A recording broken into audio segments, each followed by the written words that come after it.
Few more things. I'll let you bounce here. Your CEO, David Solomon, was at one of our Forbes events this past week, and Okay. I'm listening. Great conversation, and he's a well-known name. And so I ask you, if you had to describe him in one word, what would it be?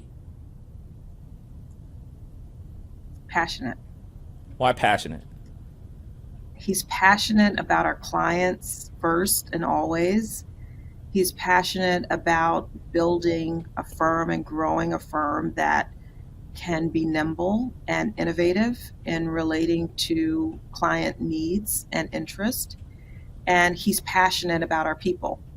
And that is, it shows up in any conversation you'll have with him across a variety of topics, and it informs his leadership style, and it informs us as the partnership on how to make sure that the businesses that we're leading reflect the passion that he so vividly articulates.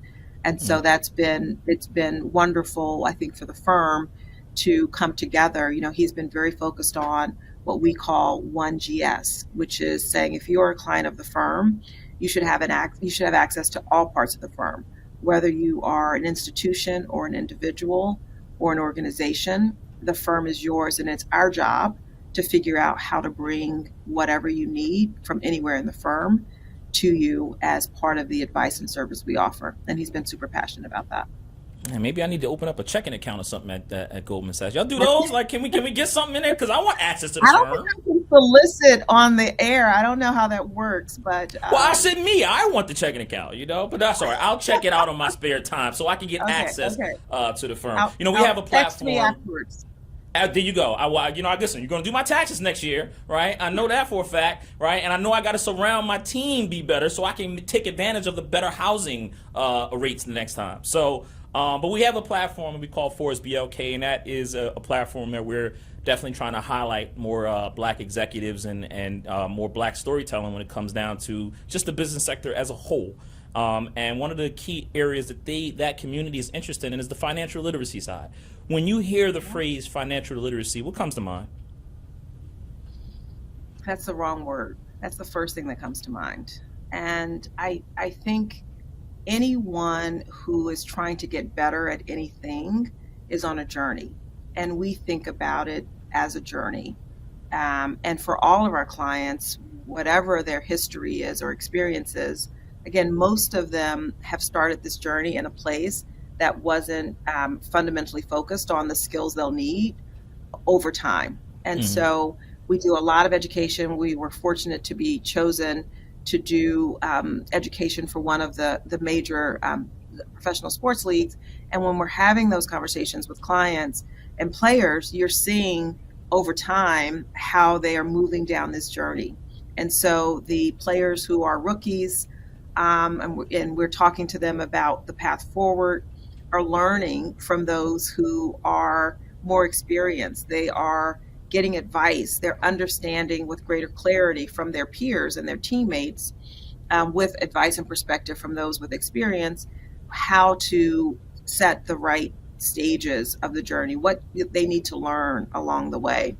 And so when I hear that term literacy, I think it's really about putting players and putting individuals on a course so that as they progress down that journey, they're picking up a lot of the tools and the education they need along the way. And I'm so happy that you all are doing this. I mean, Forbes is such a fantastic brand with the credibility that is not questioned.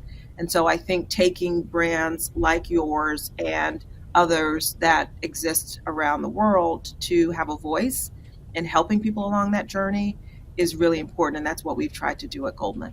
Yeah, if literacy is the wrong word, what's the right word? There are several. I mean, you can talk about it as financial education. You can talk about it as financial journey. You can talk about it as in a bit of an enlightenment. And so I think literacy suggests that there is, it kind of diminishes, in my opinion, the breadth of the work that can be done and the speed of the work that can be done. And so Gotcha.